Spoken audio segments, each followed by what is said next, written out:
네, 이 시간 하나님께서 저희에게 주신 말씀은 신약 성경 고린도전서 15장 1절부터 12절까지입니다. 신약 성경 281페이지 고린도전서 15장 1절부터 11절 신약 성경 281페이지 뜻을 잘 생각하시면서 우리 교독하십니다. 제가 1절 먼저 봉독해 드립니다. 형제들아, 내가 너희에게 전한 복음을 너희에게 알게 하노니 이는 너희가 받은 것이요 또 그 가운데 선 것이라. 너희가 만일 내가 전한 그 말을 굳게 지키고 헛되이 믿지 아니하였으면 그로 말미암아 구원을 받으리라.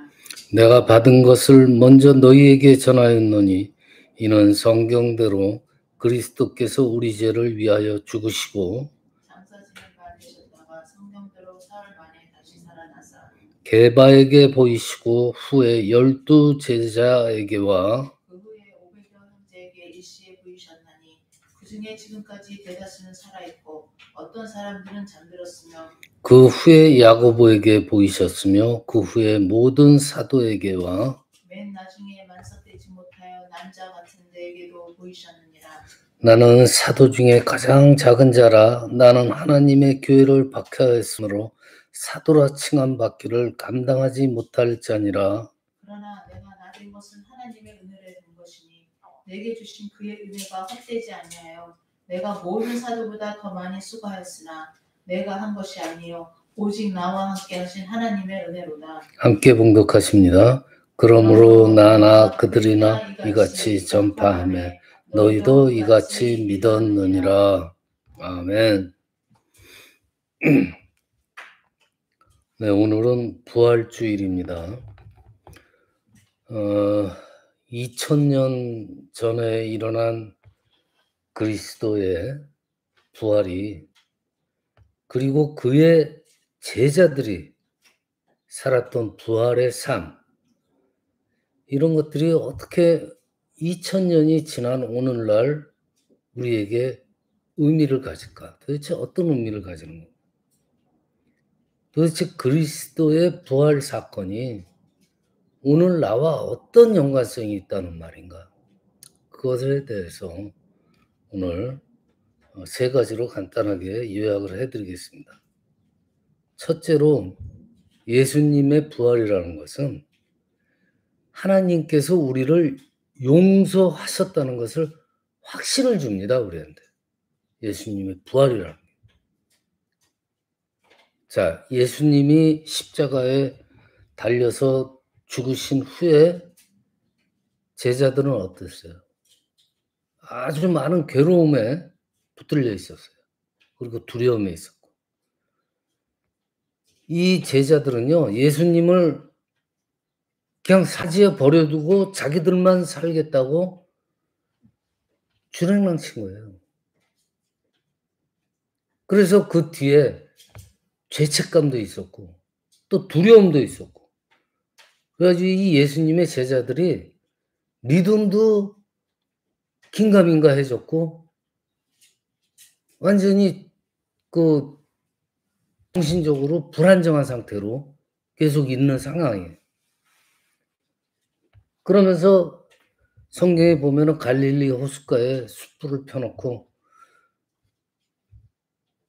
구운 생선과 떡을 준비하셨다가 밤새 배를 타고 취하 싸울고 그러고 무트로 올라온 제자들한테 아침 식사로 제공을 하는 예수님의 모습이 성경에 나옵니다. 그 불안에 떠는 제자들에게 아침 식사를 제공하는 거예요. 돌아가신 후에.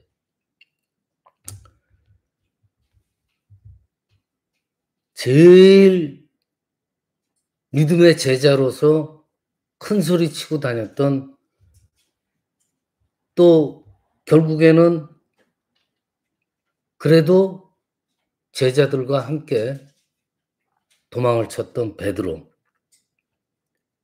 어땠어요? 대제사장의 뜰 앞에서 나는 저 사람을 모릅니다. 그리고 저주까지 했어요. 그렇게 부인했던 베드로한테 예수님께서, 돌아가신 예수님이 갈릴리 호숫가에서 용서의 기회를 주는 거예요. 회개의 기회를 주시는 거예요. 정말 죄책감으로 얼굴을 들 수 없는 그러한 베드로를 용서하시는 거예요. 그리고 그 장면에서 그 베드로한테 새로운 사명까지 맡기시는 그러한 장면이 나와요. 용서의 확신을 주는 거예요. 하나님께서는 이렇듯 용서를 하시는구나. 베드로만 그렇겠습니까? 만약에 예수님의 생애가 그냥 십자가에 달려서 죽는 거, 그것으로 끝나고 부활이 없었다면요, 베드로는 물론이고 나머지 제자들 모두 어떤 상황에서 살아갈 수밖에 없냐. 스승을 배신한 비겁자라는 그 죄책을 견디지 못하고 그냥 평생을 살면서 후회와 탄식으로 이어지는 거예요. 그 제자들의 생활이. 그런데 어떤 사건이 벌어져요? 죽음을 이기고 다시 사신 주님을 볼 수 있는 사건이 터지는 거예요. 제자들 앞에 부활하신 주님이 나타나신 거예요. 그래서 어떻게 돼요? 그 주님을 보는 순간부터 진정한 용서라는 것이 무엇인가를 경험을 했고, 그 용서의 사랑을 다른 사람들한테 나눠주는 진정한 사도들이 되었다는 거예요. 바울이 고린도전서 오늘 15장에서 설명을 했지만은, 만일 그리스도의 죽으심이 없었다면은 우리의 죄는 어떻게 돼요? 우리는 그냥 영원한 사망, 멸망으로 이끌어 가는 거예요. 근데 그리스도의 부활이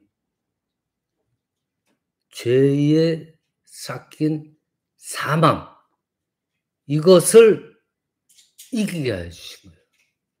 부활이 없었다 그러면은 여전히 이 죄의 몫은 우리가 지고 가야 될 몫으로 남는 거예요. 이 제자들의 죄책감, 불안감, 두려움과 똑같은 거예요. 우리들도 그런 삶을 살 수밖에 없었던 거예요.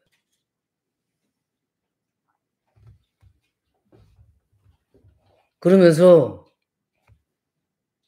다시 오신다는 그 메시아를 여태까지 우리는 기다리고 있었을 거예요. 예수님의 부활의 확신이 없었다면. 근데 예수님께서 부활하셨어요. 부활하심으로 해서 어떻게 돼요? 이 모든 짐과 근심, 걱정들이 벗겨진 거예요. 왜? 하나님의 용서의 확신을 우리가 받았기 때문에. 주님께서 부활하셨잖아요. 그래서 하나님의 용서가 이 세상에 시행이 되는 거예요. 이처럼 예수님의 부활은 우리로 하여금 하나님의 용서를 아주 확신케 하는 그 중요한 신앙의 한 버팀목이에요. 자, 첫째가 하나님의 용서의 확신을 우리가 가질 수 있게 해준다. 예수님의 부활은. 그러면 둘째로 이 예수님의 부활이라는 거는 지금 우리들의 삶, 내 삶에서 역사하시는 그 하나님의 권능, 그 권능을 확인하는 게 하는 아주 중요한 사건이잖아요. 하나님의 권능, 죽은 자를 살리시는, 부활시키시는 하나님의 권능. 자, 하나님은 우리를 새로운 피조물로 만드실 수가 있는 거예요. 여러분들, 우리 자신을 스스로 어떻게 바꿀 능력이 없는 거예요. 내가 다른 사람의 인생을 바꾸거나 다른 사람의 아니면 다른 사람이 나를 바꿀 수 있다고 생각하세요? 얼마 정도는 감동을 주고 선한 영향력을 다른 사람한테 끼칠 수는 있지만은 우리가 다른 사람을 100% 완전히 새로운 피조물로 다른 사람으로 만들 수 있는 건 불가능한 거예요. 인간으로서는 도저히 상상이 안 가는 불가능한 일이에요. 그런데 하나님께서 그 불가능한 일을 하십니다. 이렇게 주장할 수 있는 근거가 뭐예요? 에베소서 1장 18절과 20절에 보면은요. 부활의 능력이에요. 그리스도 안에서 역사하사 죽은 자들 가운데서 다시 살리신 바로 그 하나님의 능력 때문에 우리는 하나님의 권능을 확신할 수가 있는 거예요. 실제로 보여주셨잖아요. 예수님이 부활하셨잖아요. 예수님을 죽음에서 살리신 하나님. 그 하나님은 물론 우리를 영적 죽음에서 다시 살리실 수가 있는 거예요. 새로운 영적인 피조물로 우리를 새롭게 만들 수 있다는 얘기죠. 하나님이 아들을 다시 살리셨기 때문에 우리도 당연히 다시 살리시는 분이라는 것을 우리는 믿는 겁니다. 그래서 이 신앙인으로 산다는 것, 즉 그리스도인이 되는 것과 그리스도인으로 산다는 것은 그냥 우리가 일상 늘 하듯이 우리들의 죄의 고백이나 감정적인 변화 또 몇 가지 그 생활 습관을 고치는 그런 정도로 되는 것이 아니에요. 그리스도인의 삶이라는 것은 전적으로 하나님의 권능을 믿고 그리고 그 안에서 전적으로 우리를 통해서 하나님이 역사하시는 거예요. 그것이 그리스도인의 삶이에요. 예수님의 부활을 목격하고 또 신뢰하기 시작한 사도들과 성도들이 어떻게 하기 시작했어요? 그리스도의 부활이 곧 우리들의 부활이라는 것을 믿기 시작하는 거예요. 그러면서 어떻게 돼요? 삶의 자세가 변하지 않아요. 신약을 보면은요. 제자들의 삶의 자세가 그리스도의 부활로 인해서 그걸 기점으로 해서 완전히 바뀌게 돼요. 역사가 바뀌는 거예요.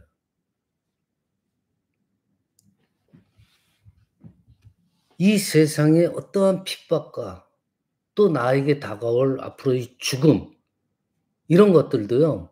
이제는 그 사도들, 제자들, 성도들의 믿음을 이길 수가 없는 거예요, 인제. 그러니까 세상이 성도들을 감당하지 못하는 거예요. 그 정도로 큰 영향력을 끼친 것이 바로 예수님의 부활 사건이에요. 그래서 부활신앙이라는 말이 있잖아요. 이 부활신앙이라는 건요. 그냥 자기가 고백이나 어떤 나의 믿음의 확신 이것이 전부가 아니에요. 고백한 대로 확신한 대로 삶을 살아가는 것이 부활의 삶이라는 거예요. 성도들의 삶이라는 거예요. 실천하는 거예요. 그것이 바로 산 믿음이라는 거죠. 자, 첫째는 하나님께서 우리를 용서하신다는 확신을 주신 사건.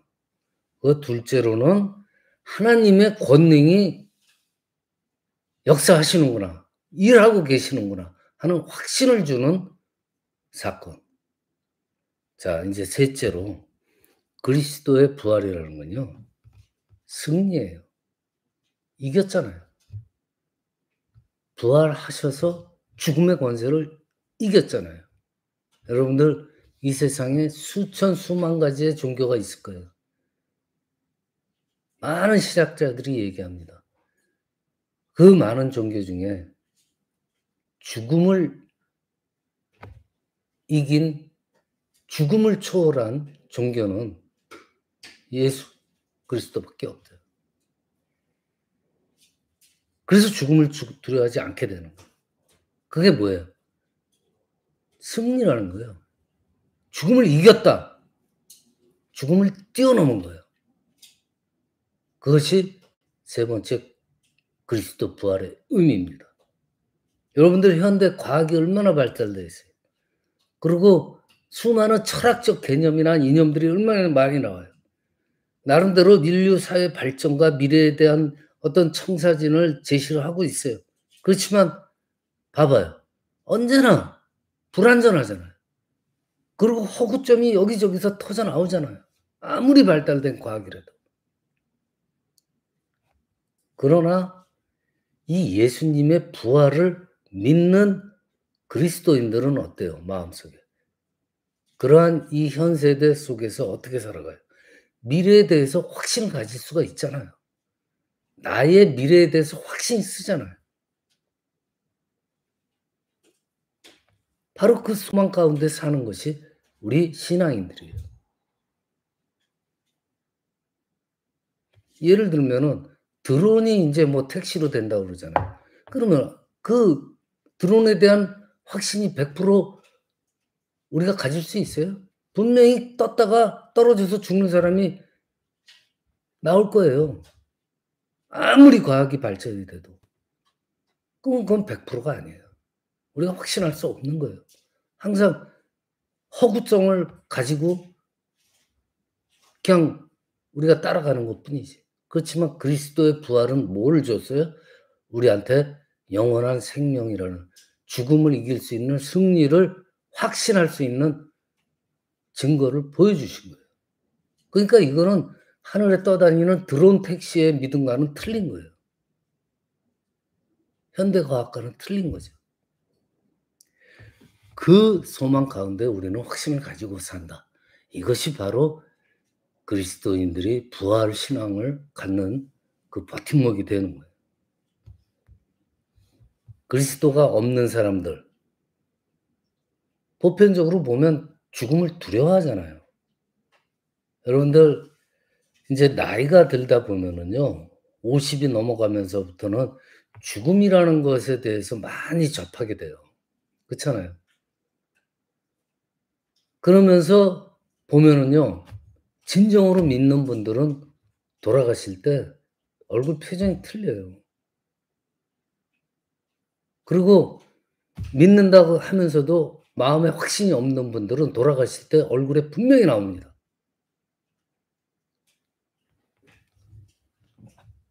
보편적으로 그리스도가 마음에 100% 확신이 없으면요, 죽음을 두려워합니다. 근데 죽음을 이기고 부활하신 예수님, 사랑하는 제자들을 죽음의 공포에서 구해 주셨어요. 부활하셔서 앞에 나셔서 보여줬어요. 죽음의 공포에서 구해 준 거예요. 그게 바로 우리를 구해 주시는 구원의 능력이라는 거죠. 하나님의 능력이라는 거죠.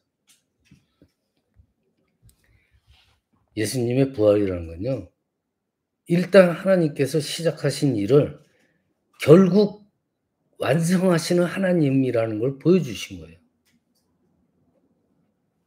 확실하며 아주 공적인 그러한 증거가 바로 예수님의 부활이라는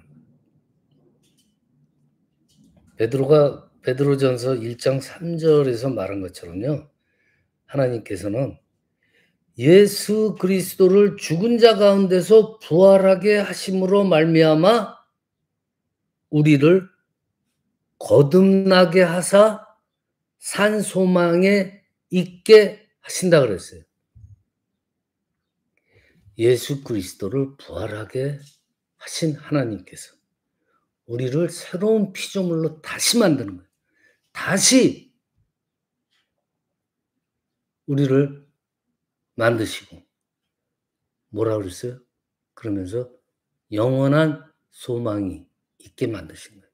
100% 확실한 하늘나라의 소망. 그래서 예수님의 부활이 그렇게 중요하다는 거예요. 예수님의 부활은요, 하나님의 새 창조의 시작이잖아요. 그쵸? 새로운 창조의 시작이에요. 그래서 우리는 예수님은 죽었지만 그의 인격, 또 영, 능력, 이런 것들이 믿는 사람들의 마음에 계속 있다고 믿는 거예요. 그렇지만 그걸로 충분하지 않고 그의 몸이 분명히 다시 살아난 것을, 그것까지 우리는 끝까지 굳세게 믿어야 되는 거예요. 몸이 다시 사는 거. 그래야지 우리의 부활도 보증하는 거예요. 오늘 바울이 쓴 편지에 열거된 많은 부활의 증인들은 이러한 확신으로 세상을 사는 거예요. 하나님이 예비하신 그 영원한 성을 향해서 나아간 거예요. 세상의 핍박과 죽음, 이제는 두렵지 않다는 거죠. 왜냐? 영원한 나의 성이 있는데 이 잠시 머물 세상에서 뭘 우리가 원하느냐? 그거예요. 확신이 그 삶을 살아간 거예요. 여러분들 베드로, 야고보, 바울 이런 사람들이요, 다 허약했고 교만했고 불신했던 사람들이에요. 부끄러운 과거가 있던 사람이에요. 그렇지만 부활하신 예수는 하나님의 용서를 분명히 깨닫게 하는 능력이 되어줬고, 그리고 변하여서 새로운 삶을 살게 하는 힘의 원동력이 되어주셨잖아요. 그리고 주님과 함께 우리가 영원히 거할 하늘의 성, 그거를 우리가 믿음으로 바라보면서 이 땅에 있는 동안 정말 변화된 성도로서의 그 부활의 확신을 가진 부활의 삶을 살았던 거예요. 우리도 그렇게 살아야 되는 거예요. 말씀 마칩니다. 이 부활의 믿음이 우리의 믿음이 돼야 되고, 그로 인해서 우리의 삶이 하나님의 권세, 능력을 힘입어서 정말 능력 있는 그러한 삶으로 실천되시는 저와 여러분이 되시기를 축원합니다.